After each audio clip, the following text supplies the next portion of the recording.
Guys, so another episode of Cycling Gear. Again, checking out my other package from Le Col. So this is the package na I'd like to call it the good deal package. So mabilis itong dumating. Order date November 24, arrived November 27, parang ganun. Sa 3 to 4 days.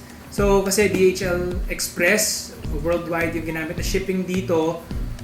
I paid additional like $1,000 for additional shipping, additional na pang shipping tama para mas mapabilis. Pero yun nga, no more hassle of going to the post office to get your package.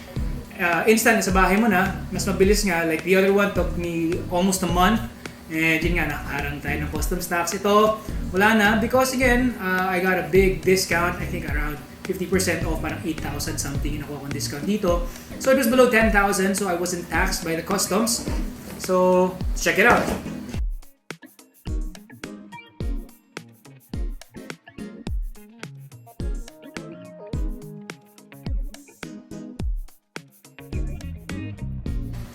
Ito may card siya. Le Col Custom. Custom kit is an expression of what your club, team, or event stands for.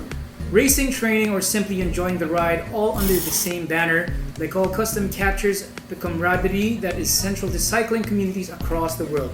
Made in Italy, our kit is technically flawless, crafted with care, suited to every level of riding. Same box, ganun na naman tsura niya. And maganda yung pagka-pack.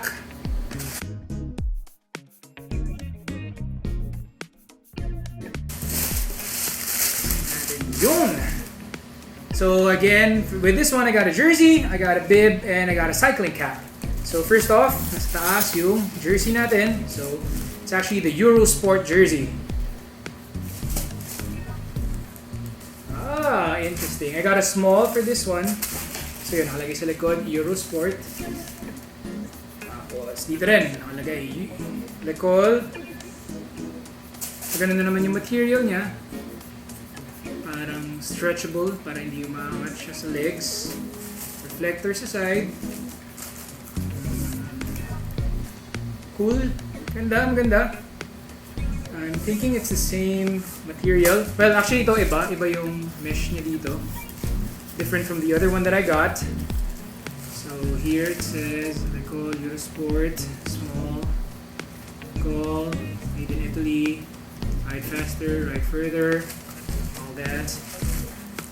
So, blue yung loob niya. Galing. In theme siya sa Eurosport color, I guess. Oh, I didn't notice this. Meron siyang parang Le Col stamp sa ilalim. Alright. Okay, let's put that aside first. Now we have our cycling cap.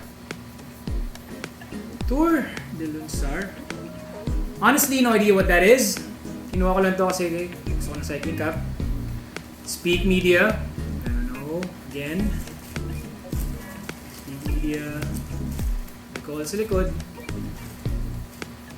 Yung fabric niya, hindi siya yung parang dry fit. I think ito yung parang cotton fabric. Ayan, sorry. So it's made in Italy, polyester, and 65% polyester and 35% cotton. Yung material niya has Le Col inside, so kaya lang ako nagka-cap kasi long hair ako eh.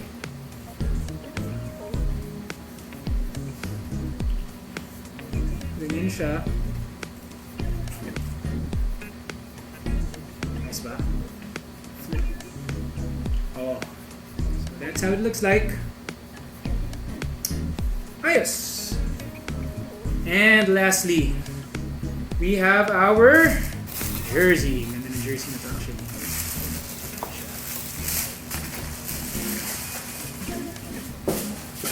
Ito yung medyo mas mahal na jersey. I think, parang 7 something yata. So, let's open it up. Fancy. Yung sport jersey, walang ganyan. So, ito siya. The blue one. So, may designs, sleeves. Oh, actually, iba rin yung material ng sleeve niya. Ate, may something, I don't know what you call this material. But yeah, then Le Col in the back. Pockets. pockets, zipper. Panalo talaga yan para sa akin pag may zipper.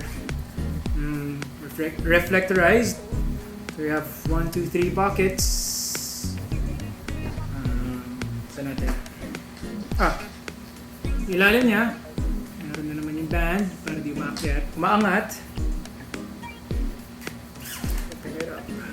Medyo mas makapal yung tela nito compare dun sa isa. Siguro mas premium nga kasi siya, but yeah, it's nice. Actually, okay to. Medyo high-end yung feel ng fabrics nito compared dun sa mga ibang jersey ko. Men exclusive HC jersey. Called. Yeah, some tags. Don't know what they are. We'll take a closer look later on. Yeah, again, made in Italy. What else? You know, tingnan yung sleeves niya. Iba yung material niya sa loob. And yun, Le Col dun sa may neck din. And yeah, got a small. I'm gonna try it out. See if the fit is good. Baka magkaiba yung fit niya kasi medyo iba yung tela nito dun sa kaninang sport jersey. But tingnan natin. Testing natin.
So, ito yung jersey natin. Actually, maganda. Iba yung feel niya. As in, stretchy siya. Mas makapal, pero hindi mainit. So, medyo mas premium. Then, yung shorts, bib short natin, yan din. Lagay na ko. Comfy siya. So, yan. Testing natin. Again, kailangan natin siyang testingin sa ride. So, syempre iba naman yung forma lang. Kailangan comfortable din tayo. So, let's try it on our next ride. Thanks guys. See ya.